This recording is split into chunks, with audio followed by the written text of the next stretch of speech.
ক্বালা রাসূলুল্লাহ সাল্লাল্লাহু আলাইহি ওয়াসাল্লাম, নবীজি বলেন, মা বাসাল্লাহু নাবিয়্যান ইল্লা রাআল গানাম। আল্লাহ পাক রব্বুল আলামিন এমন কোন নবী দুনিয়াতে পাঠান নাই যে নবী মেষ চড়ায় নাই, ছাগল চড়ায় নাই। যত নবী দুনিয়াতে পাঠাইছে সবাই মেষ চড়িয়েছে, ছাগল চড়িয়েছে। ক্বালা আসহাবুহু, সাহাবারা বললেন, ইয়া রাসূলুল্লাহ ওয়া আনতা, আপনিও কি মেষ চড়িয়েছেন? নবীজি জবাব দেয়, কুনতু আরআহা আলা করারিত লি আহলি মক্কা, আমি কয়েক দিরহামের বিনিময়ে পারিশ্রমিকে আমি মক্কাবাসীর ছাগল চড়াইতাম। আমি হালাল পারিশ্রমিকে মক্কাবাসীর ছাগল চড়াইতাম, মেষ চড়াইতাম। হালাল উপার্জনের জন্য নবীজি বলেন আমি মেষ চড়াইতাম। তাহলে হালাল উপার্জন করতেন নবীজি মেষ চড়িয়ে, কারণ রসুলদের খাদ্য হালাল হতে হবে। আমাদের নবীও বলেন যে আমি উপার্জন করতাম কিভাবে, মেষ চড়াইতাম, এর বিনিময়ে আমি কয়েক কিরাত দিরহাম পাইতাম। তাহলে নিজের উপার্জিত এই হালাল ইনকামটা, এটা যত কষ্টকর হোক, এটা যদি হালাল হয়, এটার মধ্যে আলাদা একটা শান্তি আছে। সহিহ বুখারী 2072 নম্বর হাদিসের বর্ণনা। আনিল মিকদাম রাদিয়াল্লাহু তাআলা আনহু قال قال رسول الله صلى الله عليه وسلم, মিকদাম রাদিয়াল্লাহু তাআলা আনহুর বর্ণনা, রাসূলুল্লাহ সাল্লাল্লাহু আলাইহি ওয়াসাল্লাম বলেন, হাদিসের অনুবাদটা মন দিয়ে শুনেন, মা আকালা আহাদুন তাআমান ক্বাত্তু খায়রাম মিন আইয়া আকুলা মিন আমালি ইয়াদিহি, কোন মানুষ তার হাতের উপার্জিত হালাল খাদ্যের চাইতে উত্তম খাদ্য আর কখনো খায় না। কোন মানুষ নিজের হাতের, নিজের কষ্টের উপার্জিত হালাল খাদ্যের চাইতে দামি খাদ্য, পবিত্র খাদ্য, এত উত্তম খাদ্য আর মানুষ খায় না। মানুষের কষ্টের হালাল উপার্জিত খাদ্যটা এটা এতটা দামি। পরে কি কয় দেখেন, وإن نبي الله داود عليه الصلاة والسلام كان يأكل من عمل يده, আল্লাহ নবী দাউদ আলাইহিস সালাতু ওয়াস সালাম নিজের হাতের উপার্জিত, এই উপার্জিত ইনকামের পর ওই ইনকাম দিয়ে তিনি হালাল খাদ্য গ্রহণ করতেন। এর মানে নবী দাউদ নবীও নিজের কষ্টার্জিত হালাল খাদ্য গ্রহণ করতেন। এই হাদিস থেকে বুঝলাম আমাদের হাতে হালাল খাদ্য উপার্জন, আমাদের হাতে হালাল উপার্জনটা এবং এটা দ্বারা হালাল খাদ্য সঞ্চয় করা, এটা হলো সবচেয়ে উত্তম। নবী দাউদ আলাইহিস সালাতু ওয়াস সালাম উনিও নিজের হাতে কামাই করতেন, এই সঞ্চয়কৃত ওনার অর্থ দিয়ে উনি জীবিকা নির্বাহ করতেন। বুখারী শরীফের 2074 নম্বর হাদিসের বর্ণনা। আন আবি হুরায়রা রাদিয়াল্লাহু তাআলা আনহু قال قال رسول الله صلى الله عليه وسلم, নবীজি বলেন, লা আইয়াহতাতিবা আহাদুকুম হুজমাতান আলা যহরিহি খায়রুল লাহু মিন আইয়াসআলা আহাদান ফায়ুতিয়াহু আও ইয়ামনাআ। কি কয় দেখেন, নবীজি বলেন তোমাদের কোন ব্যক্তি কাঠের বোঝা পিঠের মধ্যে বহন করা ওই ব্যক্তির চাইতে উত্তম যে ব্যক্তি অন্য কারো কাছে ভিক্ষা চায়। কারো কাছে ভিক্ষা চায়, যার কাছে ভিক্ষা চায় সে দিতেও পারে, নাও দিতে পারে। আল্লাহ নবী কয়, ভিক্ষা চাওয়ার চাইতে কাঠ বহন করে তুমি পিঠের উপর কাঠ বহন করবা, ওই কাঠ তুমি বিক্রি করে হালাল উপার্জন করবা। আমি নবীর কাছে ওই ভিক্ষার চাইতে এই পেশা অনেক বেশি দামি। সহিহ বুখারী 2075 নম্বর হাদিস। এই হাদিসের বর্ণনাকারী জুবাইর ইবনুল আওয়াম রাদিয়াল্লাহু তাআলা আনহু। আনি জুবাইর ইবনুল আওয়াম রাদিয়াল্লাহু তাআলা আনহু قال قال رسول الله صلى الله عليه وسلم لا ان ياخذ احدكم احبله خير له من ان يسال الناس। কি কয় দেখেন, তোমাদের কোন ব্যক্তি রশি নিয়ে জঙ্গলে যাইবা, যাওয়ার পর লাকড়ি সংগ্রহ করবা, ওই লাকড়ি রশি দিয়ে বাঁধার পর ওই লাকড়ি বিক্রি করে হালাল উপার্জন করবা, এটা মানুষের কাছে চাওয়ার চাইতে অনেক দামি। তাহলে হালাল উপার্জন অন্য কারো কাছে ভিক্ষা করার চাইতে অনেক দামি। দুইটা হাত ভালো আছে, এই ভালো আছে, দুই হাত পা সব সুস্থ, আপনি ভিক্ষা করার চাইতে হাতে কোনো কাজ টাজ করে হালাল উপার্জন করা, এটা নবীজি দামি উপার্জন বললেন। আমার সাথে একটা বাংলা বলেন, বলেন ভালো মানুষের জন্য ভালো সম্পদ কতই না উত্তম। আবার বলেন, ভালো মানুষের জন্য ভালো সম্পদ কতই না উত্তম। এবার একটা হাদিস শুনেন, আল আদাবুল মুফরাদিন, ইমাম বুখারীর লেখা 299 নম্বর হাদিস। আমর ইবনুল আস রাদিয়াল্লাহু তাআলা আনহুর বর্ণনা, তিনি বলেন, বাসাইলাইয়ান নবী সাল্লাল্লাহু আলাইহি ওয়াসাল্লাম, আমর ইবনুল আস রাদিয়াল্লাহু তাআলা আনহু বলেন, আল্লাহর নবী আমার কাছে সংবাদ পাঠিয়েছেন, ফাআমারানি আন আকুযা আলাইয়া সিয়াবি ওয়া সিলাহি সুম্মা আতিহি, আমি যেন যুদ্ধের পোশাক পরে অস্ত্রে শস্ত্রে সুসজ্জিত হয়ে আল্লাহ নবীর কাছে আসি, এই সংবাদ আমার কাছে পাঠাইছেন। আমর ইবনুল আস বলেন, ফাআলতু ফাআতাইতুহু ওয়া হুয়া ইয়াতাওয়াদ্দা, আমি যুদ্ধের পোশাক পরলাম, অস্ত্রে শস্ত্রে সজ্জিত হয়ে আল্লাহ নবীর কাছে গেলাম, গিয়ে দেখি আল্লাহ নবী ওযু করে। নবীজির কাছে যাওয়ার পর ফাসআদা ইলাইয়াল বাসার, নবী আমার দিকে এইভাবে মাথা উঠায়া ভালোভাবে তাকাইলেন, গভীরভাবে আমাকে দেখলেন। আবার বলছি, আমি নবীজির কাছে গেলাম, নবী ওযু করতেছে, আমি যাওয়ার পর নবী গভীরভাবে আমার দিকে তাকায় রয়েছে অনেকক্ষণ। সুম্মা তাআ, এরপর মাথা নিচে নামাইছে। এরপর আল্লাহ নবী আমাকে বলেন, ইয়া আমর, ইন্নী উরিদু আন আবআসাকা আলা জাইশিন ফায়ুগনিমুকাল্লাহ, আমি তোমাকে একটা সেনাবাহিনীর প্রধান বানিয়ে পাঠাইতে চাই। আমার আশা ওই বাহিনীর সাথে যাওয়ার পর যুদ্ধ করবা, আল্লাহ অনেক গনিমতের মালের মালিক তোমাকে বানাবেন।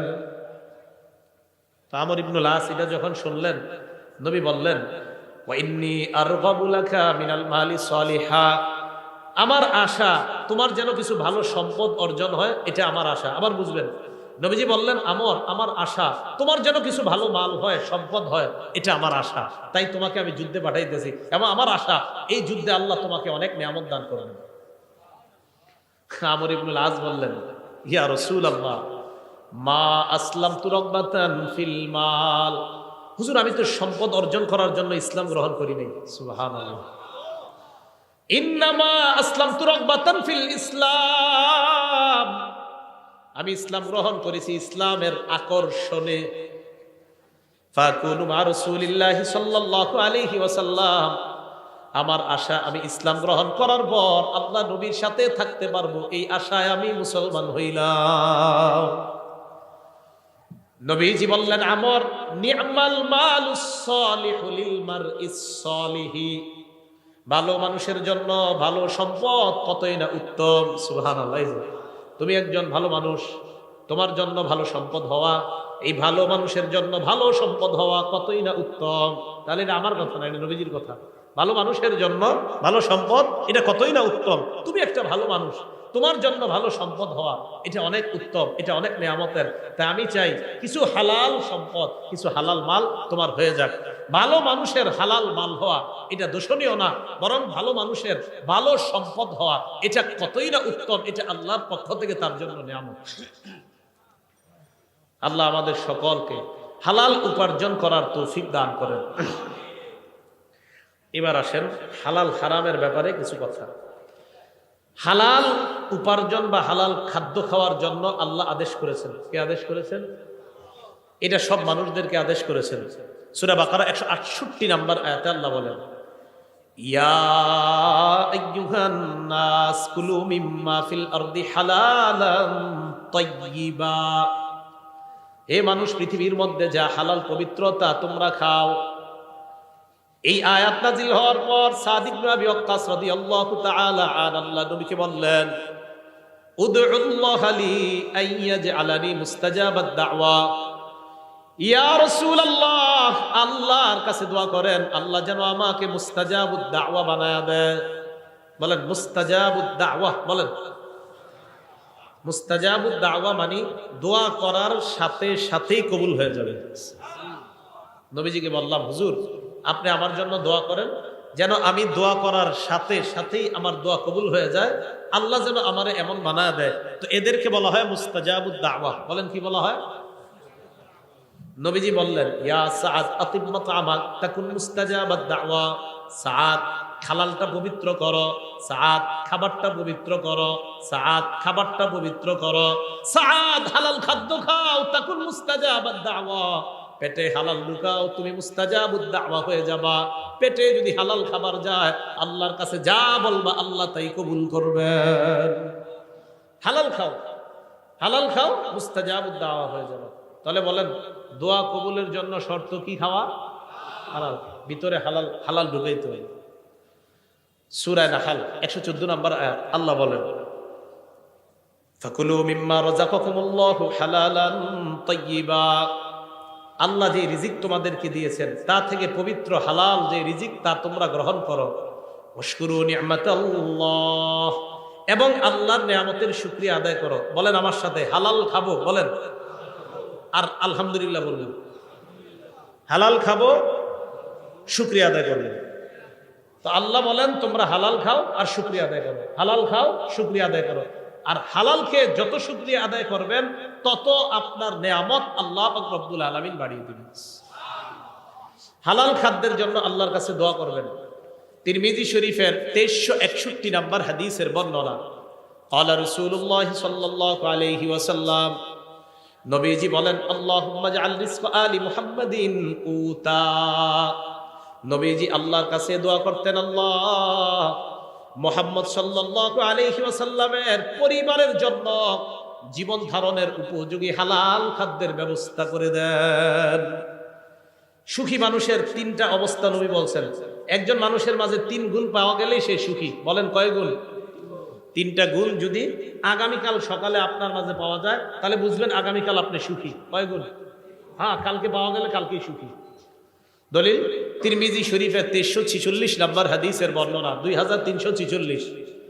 ক্বালা রাসূলুল্লাহ সাল্লাল্লাহু আলাইহি ওয়াসাল্লাম, নবীজি বলেন, মান আসবাহা মিনকুম আমিনান ফি সিরবিহি। তোমাদের মধ্যে কোনো মানুষ যদি সকাল অবস্থা হয় এমন অবস্থায় তার পরিবার নিয়ে সে নিরাপদে আছে। 1 নাম্বার, তোমাদের মধ্যে যদি কারো সকাল এমন অবস্থায় হয় সে পরিবারের মধ্যে নিরাপদ, পরিবার সহ পুরা নিরাপদে আছে। 1।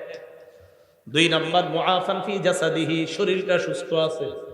3 নাম্বার, ইনদাহু কুতু ইয়াউমিহি, তার কাছে একদিনের খাদ্য আছে। বলেন তো, 1 নাম্বার পরিবার নিয়ে সুখে আছে, 2 নাম্বার সুস্থ আছে, 3 নাম্বার কয়দিনের খাবার? নবীজি বলেন, কাআন্নামা হিজাত লাহুদ দুনিয়া, এই ব্যক্তির জন্য কেমন যেন পুরা দুনিয়ার সব কল্যাণ জমা করা হয়েছে। এই জন্য হালাল খাবেন আর দোয়া করবেন, হালাল খাবেন আর দোয়া করবেন। আরেকটা, হালাল খাবেন আর শুকরিয়া আদায় করবেন। আর আল্লাহ তো বলছে শুকরিয়া আদায় করবা, আমি আল্লাহ নিয়ামত আরো বৃদ্ধি করে দিব। আল্লাহ আমাদেরকে হালাল খাদ্য খাওয়ার তৌফিক দান করেন। সূরা তাহা 81 নম্বর আয়াতে আল্লাহ বলেন, কুলু মিন তাইয়্যিবাতি মা রাযাকনাকুম, আমি তোমাদেরকে যে খাদ্য দিয়েছি তার মধ্যে পবিত্র যেটা, এটা তোমরা খাও, পবিত্র খাদ্য তোমরা খাও। সূরা ইউনূসের 59 নম্বর আয়াতে আল্লাহ বলেন, কুল আরাআইতুম মা আনজালাল্লাহু লাকুম মিন রিজকিন ফাজআলতুম মিনহু হারামান ওয়া হালালা। নবী আপনি বলেন, তোমরা কি ভেবে দেখেছো আল্লাহ তোমাদের জন্য যে রিজিক নাজিল করছেন ওই রিজিকের কিছু অংশ তোমরা হালাল বানাও আর কিছু অংশ তোমরা হারাম করছো। এই যে তোমরা হালাল করো আর হারাম করো, আল্লাহু আযিনা লাকুম, এই আদেশ কি আল্লাহ তোমাদেরকে দিয়েছেন? আম আলাল্লাহি তাফতারুন, নাকি তোমরা আল্লাহর নামে মিথ্যা অপবাদ দাও?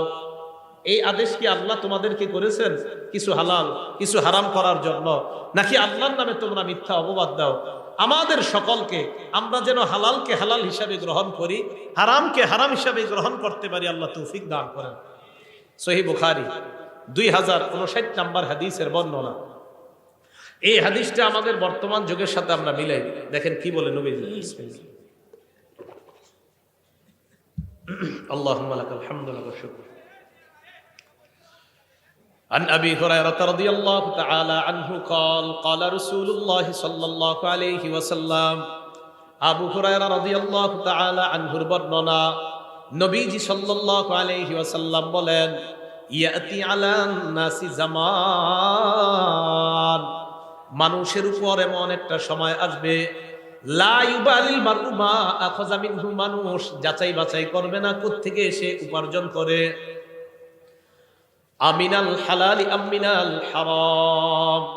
নবীজি বলেন এমন একটা সময় আসবে যে সময় মানুষ পরোয়া করবে না, হালাল কামাই করলো না হারাম কামাই করলো পরোয়া করবে না, পকেটে আসলেই হয়, হালাল হোক আর হারাম হোক এটা পরোয়া করবে না। এই যুগ নবী বলছে আসবে। আপনারা বলেন এটা কি আসবে? তাখরিজু শরহি সুন্নাহ একটা কিতাব। এই কিতাবের 4113 নম্বর বর্ণনা।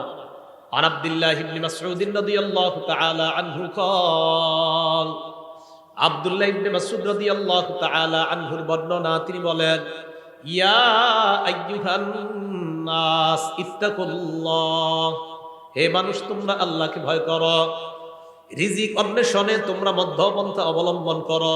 এবার যেটা বলবো অনুবাদটা মন দিয়ে শুনেন, কি কয় দেখেন।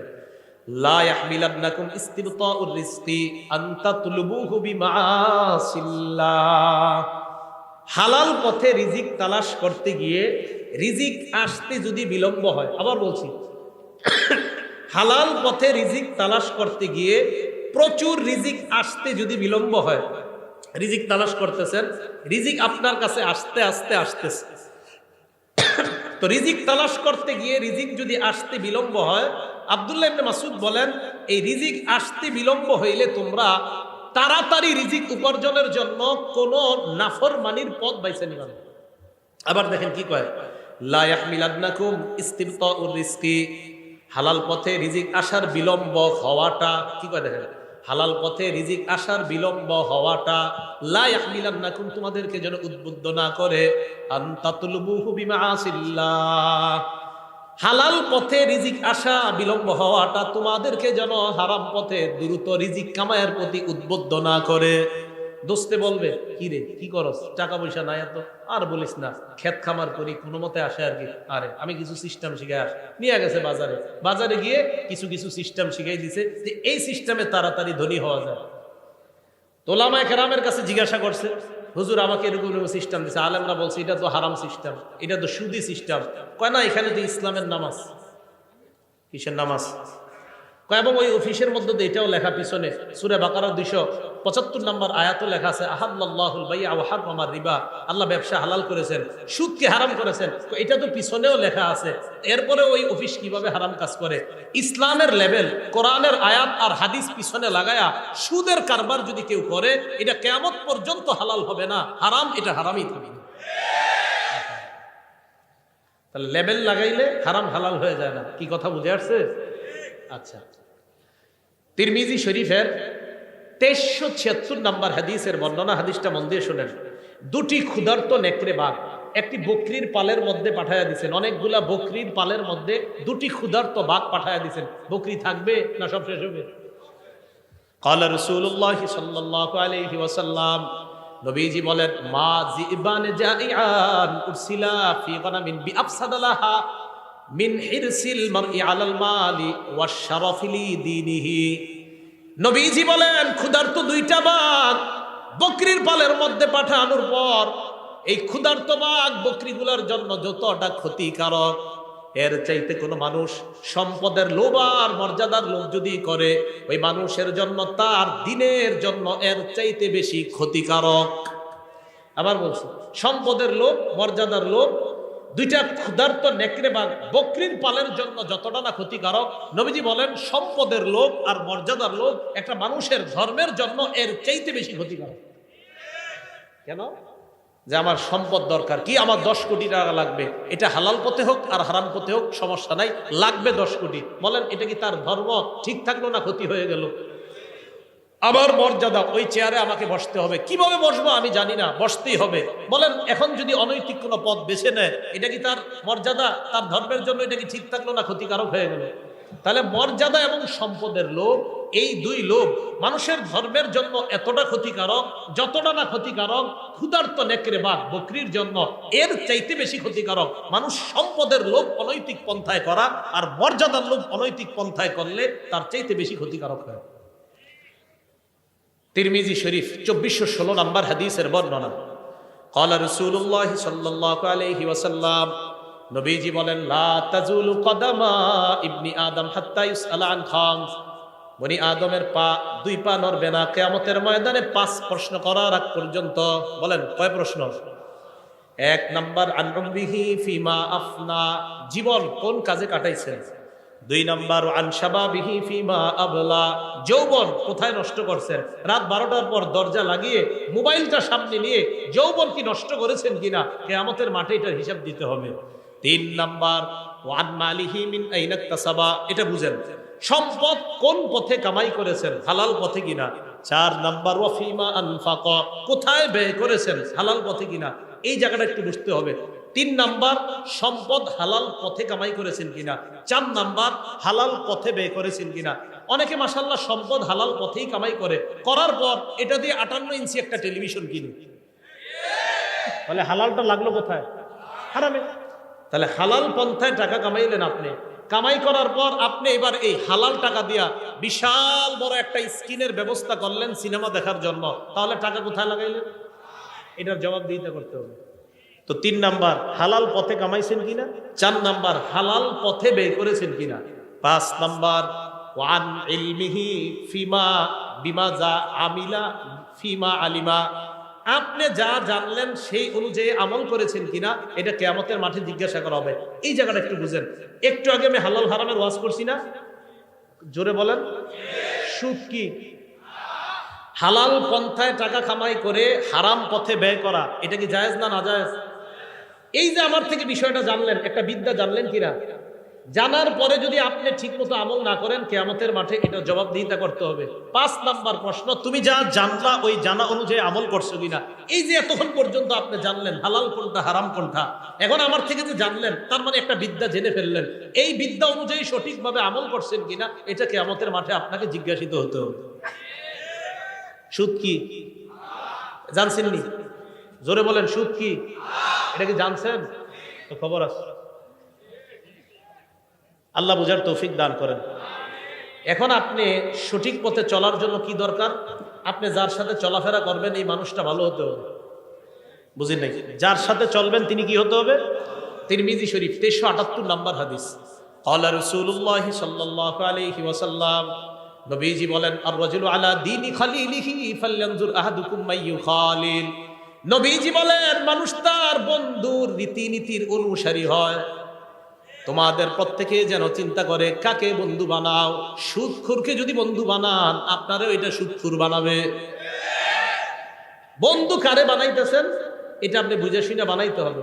মানুষ তার বন্ধুর রীতিনীতির অনুসারী হয়, অতএব মানুষ যেন চিন্তা করে যে সে কাকে বন্ধু বানায়।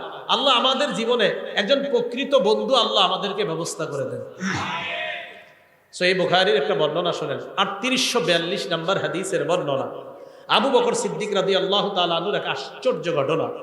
ওনার একজন গোলাম ছিল, আম্মাজান আয়েশা সিদ্দিকার বর্ণনা, কানা লি আবি বকর সিদ্দিক রাদিয়াল্লাহু তাআলা আনহু গুলাম কানা ইখরিজু লাহুল খরাজ। আবু বকর সিদ্দিক রাদিয়াল্লাহু তাআলা আনহুর একজন গোলাম, তিনি কর বের করতেন। আবু বকর সিদ্দিক রাদিয়াল্লাহু তাআলা আন এই কর যে বের করে আনতেন এটা থেকে তিনি খাইতেন। একদিন এই গোলাম কি করছে, ফাজাআ বিশাইইন, একদিন কি জানি একটা নিয়ে আসছে, আনার পর আবু বকর সিদ্দিককে বললেন এটা খান। আবু বকর সিদ্দিক এটা খাইলেন। খাওয়ার পর গোলাম বলে, আতাদেরি মা হাযা, আপনি কি জানেন আপনি কি খাইছেন? কয় কেন, কি হইছে?